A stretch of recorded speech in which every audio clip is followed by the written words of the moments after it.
Hi everyone, welcome to my channel. आज हम physiology नहीं पढ़ेंगे, आज हम सीखेंगे कि फिजियोलॉजी में एग्जाम हॉल में हम क्या बेस्ट स्ट्रेटजीज यूज करके और एग्जाम में स्कोरिंग बहुत अच्छी कर सकते हैं। कई बार ऐसा होता है कि कभी कभी एग्जाम आप देखते हैं, जो फर्स्ट इंप्रेशन होता है आपका एग्जाम का, लिटरली कुछ नहीं आता और आप ऐसे पैनिक मोड में पहुंच जाते हैं कि अब क्या होगा। ये मेरे साथ भी हुआ है। बट एक बार तो ऐसा भी हुआ था कि मुझे बिल्कुल लिटरली एक क्वेश्चन नहीं आता और उस एग्जाम में मैंने टॉप किया था। ट्रस्ट मी, आज इस वीडियो में हम कोई ऐसी बात नहीं करेंगे। आज मैं सिर्फ अपने एक्सपीरियंसेस शेयर करूंगी जो टेस्टेड हैं और बहुत अच्छे से मुझे भी बहुत टाइम के बाद पता चला था कि मेरी स्कोरिंग हाई क्यों आती है as compared to other colleague. Even AIIMS में जब मेरे टीचर्स ने मुझे बताया कि मेरा एग्जाम बहुत अच्छा है, तब मुझे पता चला था कि शायद राइटिंग स्ट्रेटजीज हैं जो डिफरेंशिएट करती हैं मार्क्स। अब बहुत सारा आपने पढ़ लिया, 4-5 महीने से आप बहुत अच्छे से पढ़े जा रहे हो, ठीक है। एग्जाम के लिए हम टारगेट करते हैं हमेशा कैसे एग्जाम की प्रिपरेशन की जाए, बट कभी भी हम ध्यान नहीं देते कि how to answer a question.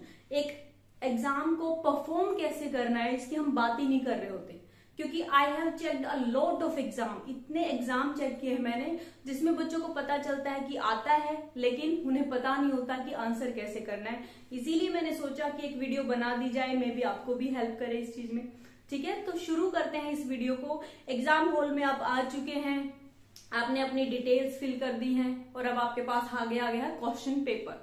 तो अब आपको क्या करना है इस वीडियो में, इस बारे में बात होगी। आई होप आपको बहुत ज्यादा बेनिफिट करेगा and I can make sure अगर आपने प्रिपरेशन 50% की है तो आपकी स्कोरिंग स्ट्रेटजीज यहाँ बहुत काम आने वाली हैं। बहुत अच्छे से आप स्कोर कर सकते हैं। ओके, तो बहुत ही जनरल बात करेंगे, कुछ हाई फाई बातें नहीं है, बस कुछ चीजें हम जनरल बात करेंगे जो कि हर एग्जाम के लिए अप्लाइड है और कुछ चीजें हम फिजियोलॉजी स्पेसिफिक बात करेंगे।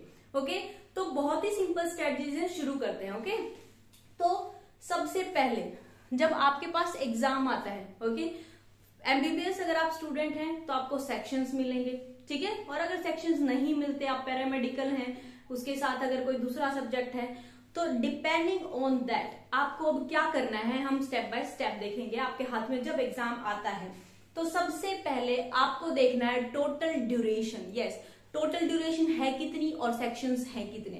तो पहले जनरल बात कर रहे हैं हम, ठीक है, फिर हम सब्जेक्ट स्पेसिफिक बात करेंगे। तो सबसे पहली बात है टाइम डिवीजन। माइंड इट, कभी कभी ऐसा होता है कि आपको पूरा एग्जाम आता है और आप 50% भी नहीं कर पाते। ओके, तो टाइम डिवीजन सबसे इंपॉर्टेंट है। हम टाइम को कैसे डिवाइड करेंगे, पहले आपको यही काम करना है। सबसे पहला स्टेप, आपका अगर 3 आवर का पेपर है, 3 आवर का पेपर है और 2 सेक्शन है, तो सीधा हिसाब है कि 1.5 एक को देने हैं, 1.5 एक को देने हैं, ठीक है। उसके बाद भी आप डिवीजन करेंगे कि 1.5 घंटे का जो टाइम है, 1.5 आवर का जो टाइम है, उसमें आपको कितने क्वेश्चन करने हैं।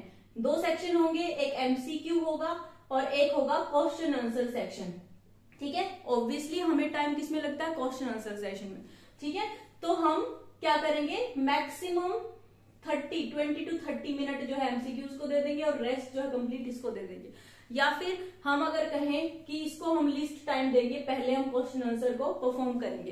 क्वेश्चन आंसर को परफॉर्म करेंगे, वो लॉन्ग क्वेश्चन होते हैं बहुत सारे, राइट। उसमें अगर हम बात करें तो एमबीबीएस की अगर बात करें तो एक 15 मार्क्स अराउंड में क्वेश्चन होता है। उसके बाद शॉर्ट क्वेश्चन होते हैं और फिर वेरी शॉर्ट क्वेश्चन होते हैं, ठीक है।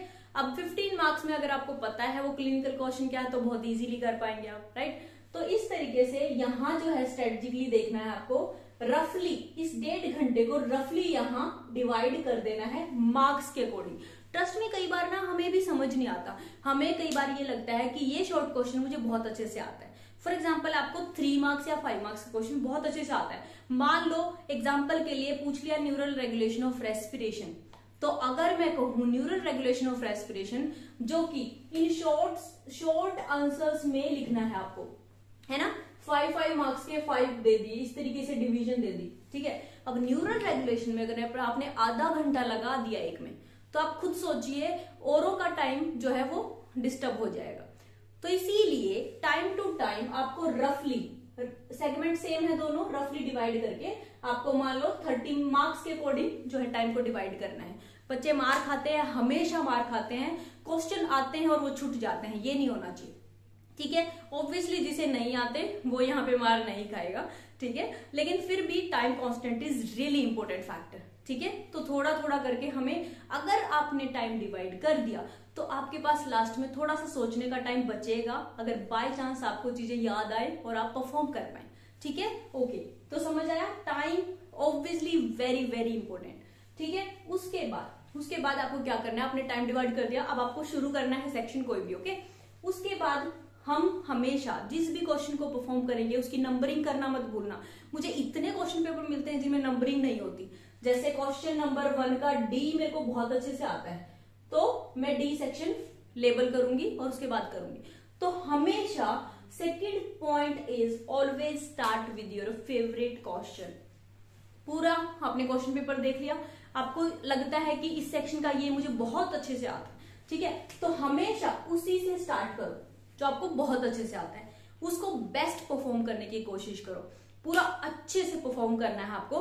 कैसे परफॉर्म करना है वो हम अभी डिस्कस करेंगे, but try to answer that question only. Okay, सबसे पहले अगर आप वो ट्राई करेंगे, आप उसे अच्छे से एक्सप्लेन करेंगे तो एग्जामिनर को समझ आएगा कि आप अच्छे बच्चे हैं, राइट। पहले ही अगर आप वो क्वेश्चन परफॉर्म करेंगे जो आपको नहीं आते, उससे बहुत बैड इंप्रेशन जाता है। स्टार्टिंग के अगर आपके 2-3 क्वेश्चन बहुत अच्छे से परफॉर्म हैं तो एग्जामिनर समझ जाएगा कि अच्छा बच्चा है, तो बहुत ध्यान नहीं देगा आपकी लाइनों पे लास्ट वाले क्वेश्चंस में भी। ये स्ट्रेटजी काम करती है रियली, हमेशा बेस्ट परफॉर्म करना है and always perform favourite one, right. Next, alignment of paper. अब देखो ये स्ट्रेटजी मुझे मिली थी एम्स से। एम्स में टीचर्स आपको कंपेल करते हैं कि अगर पेज इस तरीके का पेज है, इस तरीके का, तो ये सेगमेंट और ये सेगमेंट आप यूज नहीं करेंगे, माइंड इट नहीं करेंगे। ठीक है, हमें स्ट्रिक्टली बोला जाता था अगर आपके पास स्केल है तो स्केल से लाइन लगा दो, ऑब्वियसली टाइम वेस्ट होता है, नहीं करना तो इट्स ओके, एक फोल्ड कर लो पेज को, उससे आपको रफ गाइडलाइन मिल जाएगी। ठीक है, एक पेज है उसको आप साइड से थोड़ा सा फोल्ड कर लो, फोल्ड करके क्रीज बना लो, उससे आपको पता चल जाएगा इससे बाहर नहीं जाना। माइनर चेंजेस इधर उधर होंगे तो कोई बात नहीं, ठीक है, तो ये स्ट्रेटजी काम करती है। क्यों, अब आप खुद सोचो, आप एक एग्जामिनर हो इस तरीके से और आपकी लाइनें ऐसे आ रही हैं, ऐसे ऐसे ऐसे, ये और एक है ऐसे ऐसे इस तरीके से, तो आप खुद सोचो किसका इंप्रेशन ज्यादा अच्छा जाता है।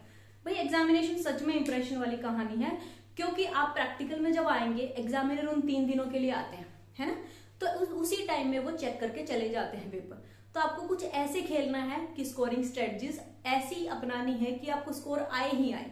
देखो आज की जिस वीडियो में जितनी हम स्ट्रेटजीज यूज कर रहे हैं, अगर आप सारी स्ट्रेटजीज फॉलो करते हैं तो ऐसा हो ही नहीं सकता कि आपके कॉन्सेप्चुअल अंडरस्टैंडिंग अगर 50% भी है तो आपकी स्कोरिंग बहुत अच्छी रहेगी।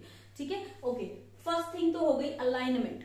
ठीक है, तो हमेशा ये बात ध्यान रखोगे तो ठीक है, और नहीं भी रख पाए तो इट्स ओके, ये बहुत ज्यादा इंपॉर्टेंट चीज नहीं है, बट अगेन इंप्रेशन वाली बात आती है, आपको इंप्रेशन बनाना है नहीं, वो आपकी मर्जी।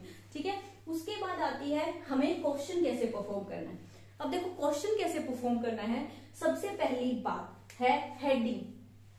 हेडिंग मतलब टाइटल, टाइटल और सबटाइटल्स को कलर कोडिंग अगर आप दे पाए तो दिस इज रियली गुड। नहीं तो आंसर पूरा कर दो और एक हाइलाइटर ले जाओ एग्जाम में और उस हाइलाइटर से उसको बेसिकली आप कलर कोडिंग कर सकते हैं अगेन। या फिर मैं अब ऐसा नहीं होता था, मान लो ये यहाँ टाइटल है तो यहाँ पे मैंने ये टाइटल लिखा, ठीक है, और फिर मैंने उठा के क्या कर दिया, इस टाइटल को ऐसे स्क्वायर में डाल दिया, टाइटल का पता चल गया, है ना। अब इस सब टाइटल को आप कलर कोडिंग दे सकते हो इस तरीके से। तो इस तरीके से एग्जाम में आप ये देखो, ये तरीका है, ये तरीका है, कौन सा बेटर लग रहा है आप खुद सोचो। ठीक है, तो ये हो गया एक और तरीका जिससे आप एक इंप्रेशन चेंज कर सकते हो अपना एग्जामिनर के सामने। Okay, second thing flow chart. अब देखो बच्चों को बोला जाता है फ्लो चार्ट बनाओ भाई, फ्लो चार्ट बनाओ भाई, हर टीचर बोलता है, राइट।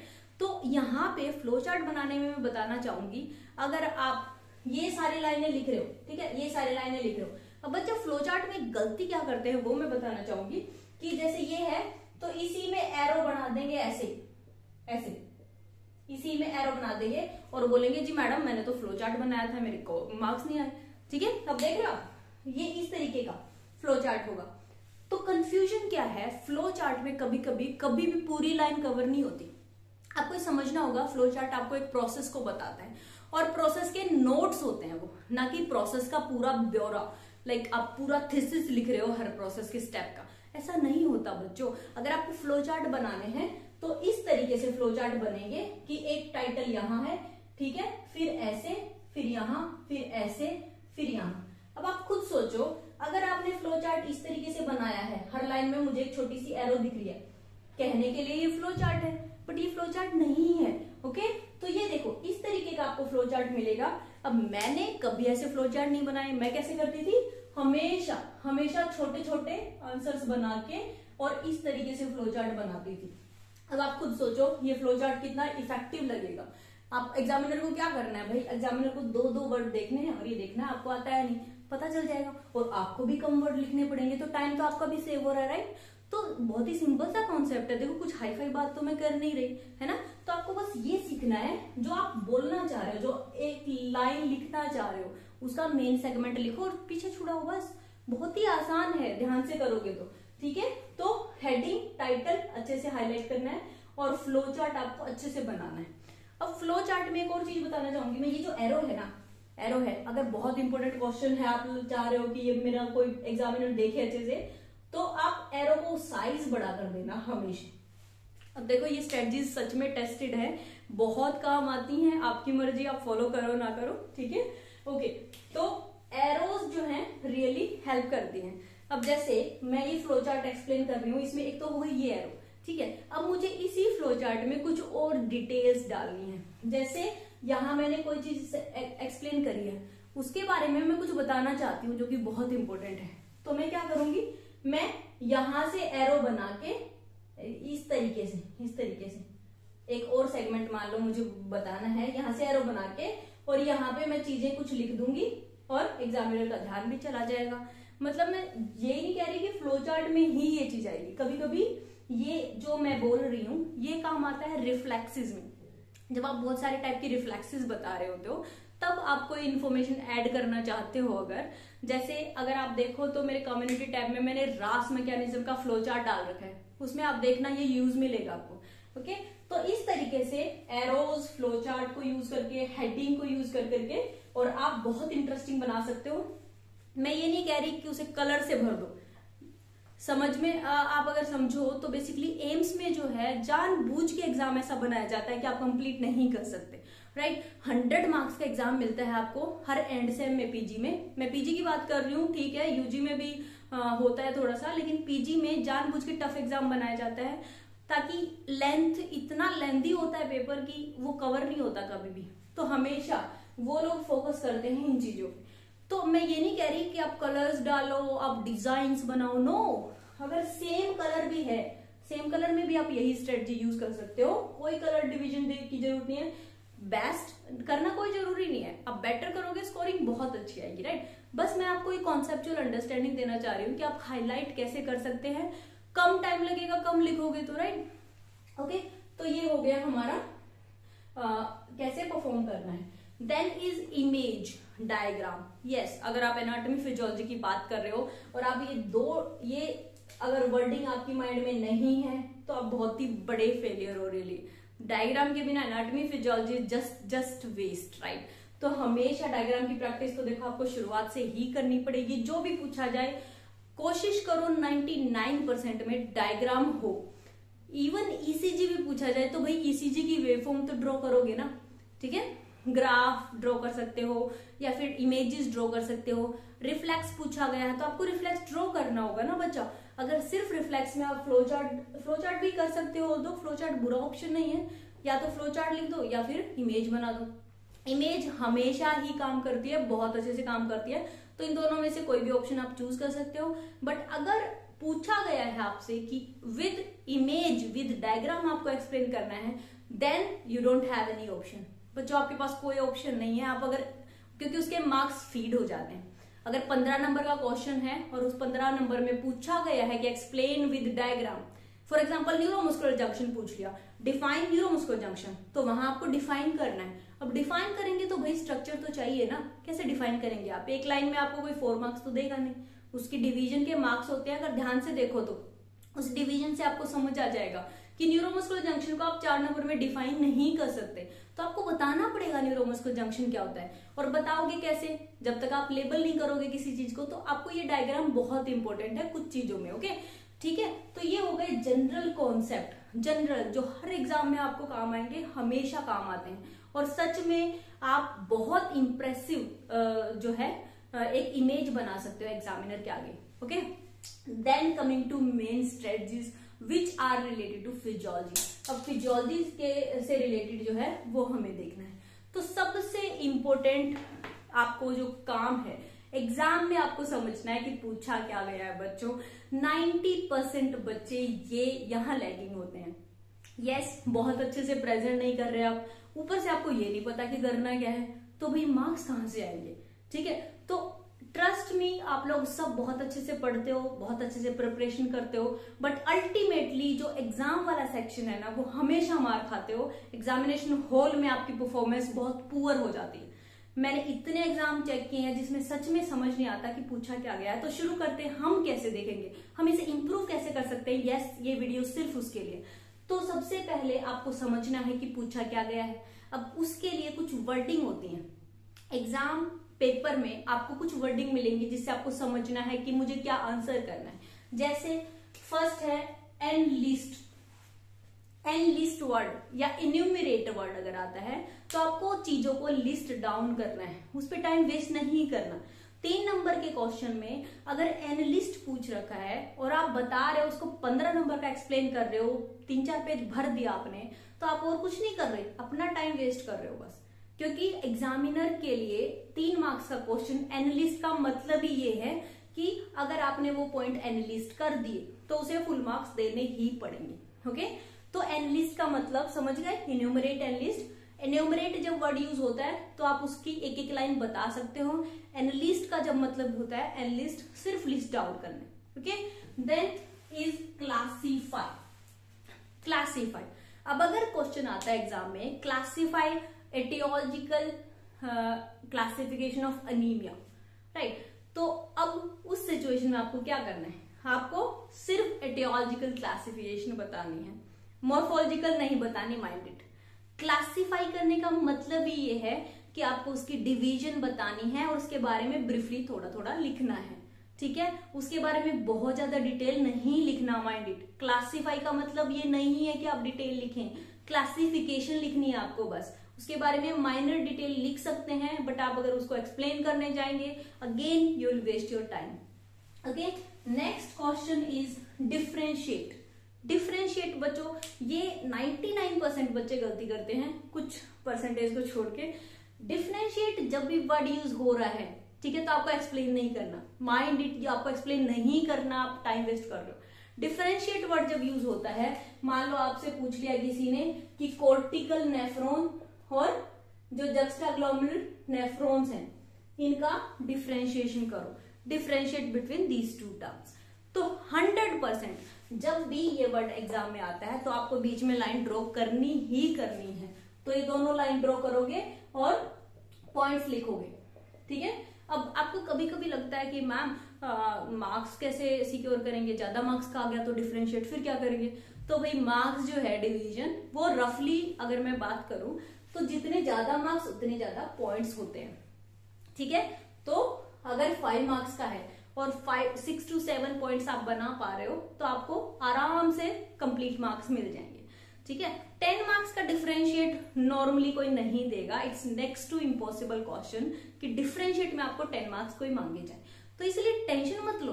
अब देखो, मुझे ना इस चीज में हमेशा कॉन्फिडेंस होता था, अगर डिफरेंस ही 5-6 हैं तो आप 10 का दे दो, आप 20 का दे दो, लिटरली आपको सच में कोई फर्क नहीं पड़ना चाहिए कि कितने मार्क्स का क्वेश्चन है। ये मैं रफली डिवीजन बता रही हूँ क्योंकि कभी कभी शॉर्ट नोट आ जाता है, ये कभी कभी 5 मार्क्स का आ जाता है, 3 to 5, बस ये डिवीजन रहती है। तो अगर आप डबल नंबर भी कर पाते हो डिफरेंस में तो भी बहुत है, मोर देन इनफ। ठीक है, तो ये ध्यान रखना 10 मार्क्स में नहीं आएगा। और अगर उसके डिफरेंस 5 ही बन रहे हैं तो भाई कोई प्रॉब्लम नहीं है, 5 लिखो और क्वेश्चन को छोड़ो, आगे बढ़ो, सच में आपको पूरे मार्क्स मिलेंगे। ऐसा कुछ नहीं है, कभी भी लेंथ के अकॉर्डिंग मार्क्स नहीं होते, माइंड इट। ओके, तो डिफरेंशिएट हो गया। Then is describe. अब डिस्क्राइब और ब्रीफली एक्सप्लेन और एक्सप्लेन इन डिटेल, ये चीजें तो शायद सबको समझ आती ही हैं, है ना। डिस्क्राइब मतलब काइंड ऑफ ब्रीफली डिस्क्रिप्शन ही होती है, शॉर्ट नोट ही लिखना है आपको जब भी डिस्क्राइब हो। लॉन्ग में एक्सप्लेन इन डिटेल लिखा होता है, ठीक है। तो अगर आया है एक्सप्लेन विद डायग्राम, ठीक है, अगर एक्सप्लेन विद डायग्राम आया है, अब एक्सप्लेन विद डायग्राम अगर आया है, फॉर एग्जाम्पल, अब बच्चों मैंने बहुत बार देखा है, for example conductive system of heart, ठीक है, अगर कंडक्शन पूछा है भाई तो तुम लोग 2-3 पॉइंट लिखोगे, इससे बेटर है ना एक डायग्राम भी ड्रॉ करो, ठीक है। अगर डायग्राम नहीं भी लिखा है और कंडक्टिव सिस्टम पूछ रखा है तो आपको डायग्राम देखो है ही क्या, डायग्राम में आपको एक ऐसे नोट बनानी है, एटल पाथवेज ड्रॉ करके भी नोट बनानी है, बंडल ऑफ फेज, पुरकिंजे फाइबर। अब यही बात आप लिख रहे हो तो साथ में ड्रॉ भी कर दो ना, बहुत सुंदर ड्रॉइंग कोई नहीं मांगता आपकी कॉन्सेप्चुअल अंडरस्टैंडिंग होनी चाहिए, दैट्स इट, ठीक है, ओके। एंड ऑब्वियसली फिजियोलॉजी की अगर बात करें तो आयनिक बेसिस बहुत पूछा जाता है और बच्चे आयनिक बेसिस नहीं बता रहे होते, इसीलिए मैंने ये वीडियो स्पेसिफिकली फिजियोलॉजी के लिए बनाई है। अब तक जितने भी हमने डिटेल डिस्कस की हैं, यस वो सारे के सारे एग्जाम में अप्लाई होंगी, बट अब हम बात करेंगे सिर्फ टिपिकल फिजियोलॉजी की जो मिस्टेक्स की जाती हैं। अब आयनिक बेसिस अगर पूछा गया है तो आयनिक बेसिस किसका पूछा जाएगा, किसी भी एक्शन पोटेंशियल, एक्शन पोटेंशियल का आयनिक बेसिस अगर पूछा गया है तो आपको हमेशा एक प्लॉट बनाना होगा, जो भी एक्शन पोटेंशियल है। मैं यहाँ पे थ्योरी डिस्कस नहीं करूंगी, बट अगर उसके पॉइंट्स हैं तो आपको हमेशा एक वेवफॉर्म ड्रॉ करनी होगी, उसके सेगमेंट्स को, अगर ये 0 फेज है, अगर ये 1 फेज है, अगर ये 4 फेज है, ये 3 फेज है, ये 4 फेज है, तो जो भी फेज है, ठीक है, क्योंकि फेज चेंज होते रहते हैं अगर आपने पढ़ा है तो एक्शन पोटेंशियल। तो आयनिक बेसिस का मतलब ही ये है कि ये फेज का आयनिक बेसिस क्या है, कौन सा आयन इधर उधर हो रहा है, किसका इनफ्लक्स हो रहा है, किसका आउटफ्लक्स हो रहा है, इसका क्या है, यहाँ पे कोई स्टेज मिसिंग है तो उसका क्या है, इसका फोर्थ वाले का क्या है। तो आपको बस टाइटल बनाना है कि डीपोलराइजेशन इसकी वजह से हुई थी, रीपोलराइजेशन इसकी वजह से हुई थी, हाइपरपोलराइजेशन इसकी वजह से हुई थी, बस कुछ भी नहीं है। लिटरली आप लोग बस कुछ भी बोल रहे होते हो, तो बहुत ही सिंपल टू द पॉइंट आप आंसर लिखेंगे तो एग्जामिनर को भी समझ आ जाएगा, बहुत अच्छे कैंडिडेट हैं रियली, ठीक है। तो ये तो हो गई कि हम पहचाने कैसे, क्वेश्चन पेपर को कैसे पहचाने और कैसे आंसर करें। अब बात करते हैं सिर्फ फिजियोलॉजी की। कुछ क्वेश्चंस हम डिस्कस करते हैं फिजियोलॉजी में जो कि बहुत इंपॉर्टेंट है, आएंगे ही आएंगे, तो शायद आपको हेल्प मिल जाए और आप रॉन्ग आंसर ना करें। So will try here, okay. तो अब सबसे पहले मैं बात करती हूँ बीपी, ब्लड प्रेशर पूछा जाता है हमेशा, है ना, लेकिन ब्लड प्रेशर के क्वेश्चन क्या पूछा गया है ये आपको ध्यान देना है। Again this is also identification of question. अब बीपी में मैं कहूं आपको कि हर तरीके से मैं क्वेश्चन बना सकती हूँ। अगर मैं कहूं डिफाइन बीपी, ठीक है, एंड मीन आर्टीरियल प्रेशर, मैंने ये बोल दिया, ठीक है, साथ में मैंने लिख दिया right factors, right physiological variation in BP, ठीक है। तो वेरिएशन अगर पूछी गई है तो आप क्या लिखेंगे, अगर मैं आपकी जगह हूं तो मैं सीधा डिफाइन करूंगी ब्लड प्रेशर होता है क्या, भाई लेटरल प्रेशर है अलोंग द वॉल, ठीक है, exerted by column of blood, ठीक है, जो ब्लड फ्लो कर रहा है वो साइड में जो आर्टरीज पे प्रेशर ड्रॉ कर रहा है वही हमारा ब्लड प्रेशर है। अब उसमें आप डिफाइन कर सकते हैं यहाँ पे सिस्टोलिक और डायस्टोलिक होता क्या, राइट। मीन आर्टीरियल प्रेशर का फॉर्मूला ड्रॉ कर सकते हैं आप, diastolic plus 1/3 of pulse pressure is mean arterial pressure. अब यहाँ तक कहानी खत्म, जो पहला सेगमेंट था वो हमारा हो गया, कुछ थीसिस नहीं लिखना इसके बारे में। नेक्स्ट पूछा है कि वेरिएशन ऑफ बीपी। अब यहाँ पे बच्चे मार खाते हैं कि पूछा क्या गया और आंसर क्या कर रहे होते हैं। अब अगर वेरिएशन पूछा है, फिजियोलॉजिकल वर्ड भी यूज नहीं किया, सिर्फ वेरिएशन पूछा है, मतलब बीपी ऊपर नीचे होता कब है भाई, यही बताना है। तो जनरल टर्म्स में बताना है, आप उठते हो, बैठते हो, सोते हो, एक्सरसाइज करते हो, एज वाइज, सेक्स वाइज चीजें चेंज कैसे होती हैं, बस यही चीज पूछी है, उसके अलावा कुछ नहीं पूछा, ठीक है। दूसरी टर्म आती है, तो वेरिएशन हो गई। दूसरी टर्म आती है डेटरमिनेंट्स ऑफ बीपी, मतलब क्या डिटरमाइन करेगा ब्लड प्रेशर को। तो अब यहाँ हम क्या लिखेंगे, अगर डेटरमिनेंट्स पूछा है तो हम यहाँ पे क्या लिखना चाहिए। यहाँ थोड़ा सा कंफ्यूजन आता है, तो हम कोशिश करते हैं इस वीडियो में, देखो थ्योरी तो डिस्कस नहीं कर सकते, बट यहाँ पे आप देखेंगे कि ब्लड प्रेशर होता क्या है। ब्लड प्रेशर होता है cardiac output into peripheral resistance. तो बेसिकली अगर हार्ट है तो ब्लड प्रेशर कैसे होगा, अगर ये आर्टरी आगे जाके बहुत थिन हो जाएगी, मतलब कॉन्स्ट्रिक्ट हो जाएगी, तो प्रेशर ज्यादा चाहिए आगे सर्कुलेट करने के लिए। पेरिफेरल रेजिस्टेंस बढ़ जाएगा अगर कॉन्स्ट्रिक्शन हो रहा है तो, पेरिफेरल रेजिस्टेंस बढ़ जाएगा तो बीपी बढ़ जाएगा। ठीक है, तो इस तरीके से आप क्या बताएंगे डिटरमिनेंट्स में, आप बताएंगे factor affecting these two things. ठीक है, factor affecting cardiac output. Cardiac output क्या होता है ये सबको पता है, stroke volume into heart rate. तो आप बताएंगे स्ट्रोक वॉल्यूम और हार्ट रेट को क्या क्या फैक्टर अफेक्ट कर सकते हैं, और वो अफेक्ट करेंगे तो बीपी पे उनका क्या इफेक्ट पड़ेगा। पेरिफेरल रेजिस्टेंस की अगर हम बात करें, पेरिफेरल रेजिस्टेंस मतलब वेसल्स कितनी कॉन्स्ट्रिक्टेड हैं, स्पेशली आर्टरी, ओके, उनमें आपको बताना है कि प्री लोड और आफ्टर लोड इनका क्या है। ओके, यही चीजें कार्डियक आउटपुट में भी पढ़ी होंगी आपने, इंट्रिंसिक एक्सट्रिंसिक मैकेनिज्म। तो बेसिकली यहाँ पे मैं बहुत थ्योरी एस्पेक्ट तो डिस्कस नहीं कर सकती, बट आपको ये पता होना चाहिए, मैं इसीलिए बताना चाहती हूँ कि डिटरमिनेंट्स मतलब फॉर्मूला में चीजें चेंज होंगी तो कैसे बीपी चेंज होगा, समझ आया। वेरिएशन मतलब फिजियोलॉजिकल वेरिएशन। नेक्स्ट रेगुलेशन, अब ये भी बिल्कुल अलग चीज है। अब देखो इन तीन को हम कंबाइन नहीं कर सकते। ओके, तो रेगुलेशन क्या होगा, रेगुलेशन में आपने पढ़ा होगा दो टाइप का रेगुलेशन होता है ना। जैसे अब रेगुलेशन, अगर बीपी का रेगुलेशन है, पूछा है आपसे शॉर्ट टर्म रेगुलेशन बताओ, तो भाई पूरी कहानी नहीं बताई, उसमें रास मैकेनिज्म मत बता देना। तो शॉर्ट टर्म पूछा है तो सिर्फ शॉर्ट टर्म, लॉन्ग टर्म पूछा है तो सिर्फ लॉन्ग टर्म, सिर्फ रास पूछा है तो सिर्फ रास। ठीक है, और अगर सिर्फ रेगुलेशन बढ़ाया है तो भाई आपको शॉर्ट भी बताना पड़ेगा, लॉन्ग भी बताना पड़ेगा। ऐसा मैं इसलिए बोल रही हूँ क्योंकि मैं एग्जाम चेक कर चुकी हूँ, एग्जाम में मार्क्स जो है वो डिस्ट्रीब्यूटेड होते हैं। अगर आप 3 नंबर का लॉन्ग नहीं लिखोगे तो 3 नंबर नहीं आने आपके। ओके, आप कितना ही थीसिस लिख लो शॉर्ट टर्म के बारे में। ठीक है, तो आपको टाइम के अकॉर्डिंग आपको डिवाइड करना पड़ेगा बच्चा, ये आपको सीखना है। रेगुलेशन, अगर ये तो मैंने बीपी रेगुलेशन बोल दिया। अगर रेस्पिरेटरी सिस्टम में रेगुलेशन आया तो आपको देखना पड़ेगा केमिकल पूछा है या न्यूरल पूछा है। न्यूरल में केमिकल लिख रहे होते हैं, केमिकल में न्यूरल लिख रहे होते हैं। तो ये कॉन्सेप्ट क्लियर रखो। न्यूरल में सिर्फ आपको ब्रेन के कौन कौन से एरियाज रेस्पिरेशन को रेगुलेट कर रहे हैं वो बताना है, लेकिन केमिकल में आपको कीमो रिसेप्टर से शुरुआत करनी है, कीमो रिसेप्टर रिफ्लेक्स बताना है बस। ओके, तो समझ आया, ये था हमारा बीपी के बारे में। पेसमेकर पोटेंशियल हम डिस्कस कर ही चुके हैं। अब ये मैं क्वेश्चन इसलिए लेके आई हूँ क्योंकि पेसमेकर पोटेंशियल में मैंने 1000 बार देखा है बच्चे एक्शन पोटेंशियल बता रहे होते हैं, राइट, या फिर बच्चे बता रहे होते हैं पेसमेकर ऐसे नोड होता है, वो यहाँ सिचुएटेड होता है, हार्ट रेट के लिए रिस्पॉन्सिबल होता है, उसे ऑटोनोमिक इन्फ्लुएंस मिल रहा होता है। पूछा क्या गया है आपको ये देखना पड़ेगा। पेसमेकर पोटेंशियल मतलब ऐसे नोड में जो एक्शन पोटेंशियल जनरेट होता है जिसकी वजह से हमारा हार्ट रेट है, भाई वो बताना है। अब यहाँ पे अगर आपको पेसमेकर पोटेंशियल की बजाय अगर कार्डियक एक्शन पोटेंशियल आ जाए तो आपको ये वाला ग्राफ ड्रॉ करना है, ये सडन फिर प्लेट्यू फिर ये, तो ये किसका है, हार्ट की मसल का ग्राफ है, ये cardiac action potential, cardiac action potential है ये मैं वीडियो बना चुकी हूँ, अगर किसी को कोई कंफ्यूजन है तो आप विजिट कर सकते हैं प्लेलिस्ट में। ओके, या फिर अगर पेसमेकर पोटेंशियल पूछा है तो ये नहीं बताना बच्चों, नहीं बताना, आपको बताना है ये वाला जो स्लो डिपोलराइजेशन स्लो रिपोलराइजेशन, ये नीचे जाएगा और फिर ये पेसमेकर पोटेंशियल है, ये दूसरी हार्ट रेट जनरेट होगी, मतलब ऐसे नोड में जो हो रहा होता है वो चेंजेस बताने हैं आपको यहाँ पे।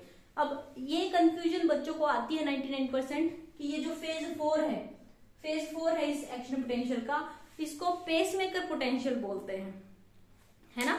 तो ये कंफ्यूजन भी 99% बच्चों को आती है कि भाई अगर ये टर्म आपके एग्जाम में पूछी गई है तो क्या करेंगे, वो सिर्फ इसके बारे में बता देंगे, ठीक है। तो ये नहीं करना, ओके।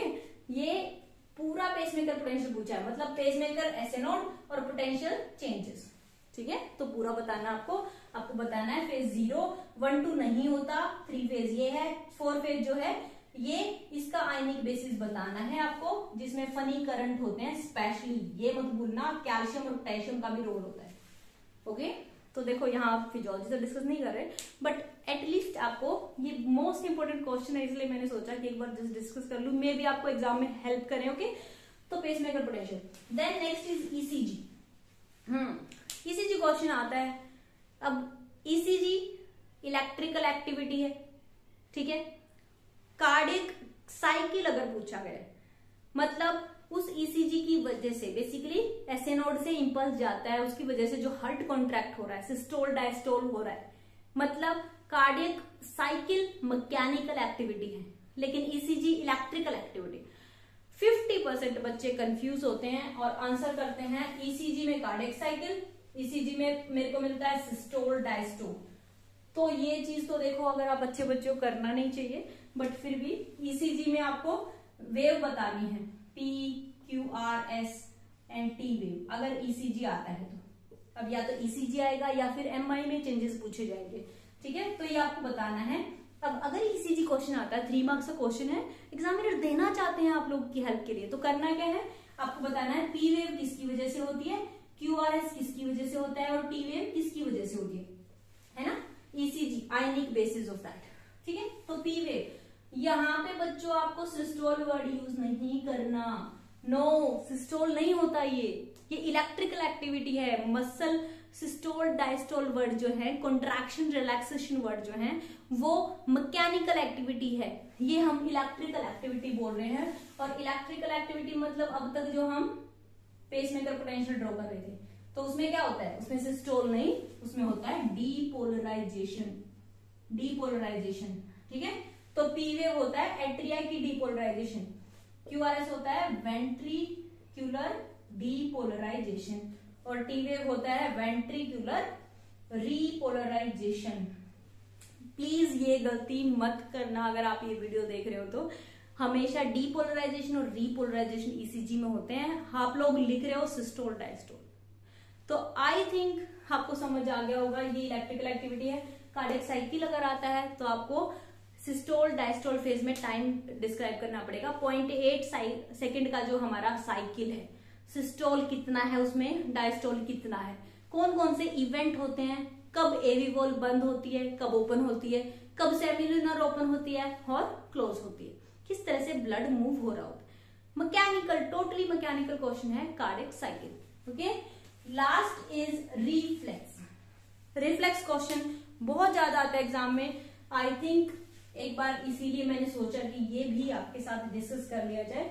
जब भी बच्चों रिफ्लेक्स आता है ना, आपको हमेशा एक ही टाइप का आंसर देना है। ओके, वो क्या आंसर देना है, रिफ्लेक्स आर्क होता है एक, रिफ्लेक्स आर्क मतलब कोई रिसेप्टर है, यहाँ पे मान लो फिंगर पे पेन हुआ तो फिंगर में रिसेप्टर है, ये एफरेंट एंडिंग गई, यहाँ पे कोई सेंटर है जिसे हम बोलेंगे कोऑर्डिनेटिंग सेंटर, कोऑर्डिनेटिंग सेंटर, और ये ईफ्रेंट नर्व जो है उसको वापस लेके आएगी, और यहाँ पे किसी मसल का कॉन्ट्रैक्शन हो रहा होगा तो मसल क्या हुई, इफेक्टर, राइट, रिसेप्टर, रिसेप्टर। मैं यहाँ क्यों समझाना चाह रही हूँ आपको कि रिफ्लेक्स में भी आंसर अच्छे नहीं मिले मुझे कभी भी कि क्या करना है। अब जैसे बैरो रिसेप्टर रिफ्लेक्स आया, राइट, तो आपको ये आंसर करने होंगे, ये 5 चीजें, कोई भी रिफ्लेक्स आ जाए, स्ट्रेच रिफ्लेक्स आ जाए, बैरो रिसेप्टर रिफ्लेक्स आ जाए, कीमो रिसेप्टर रिफ्लेक्स आ जाए, तो आपको बताना क्या है, कहां से शुरुआत हुई, रिसेप्टर क्या है, कीमो रिसेप्टर में कीमो रिसेप्टर है, बैरो रिसेप्टर में बैरो रिसेप्टर है, स्ट्रेच रिफ्लेक्स में क्या है हमारा मसल स्पिंडल, ठीक है। अब वहां से एफरेंट जा रहा है, बैरो रिसेप्टर और कीमो रिसेप्टर में एफरेंट 9th और 10th क्रेनियल नर्व होती है, स्ट्रेच रिफ्लेक्स में एफरेंट होता है 1B टाइप 1, और जो है सेंसरी हमारे अल्फा जो न्यूरॉन होते हैं टाइप 1A, ठीक है।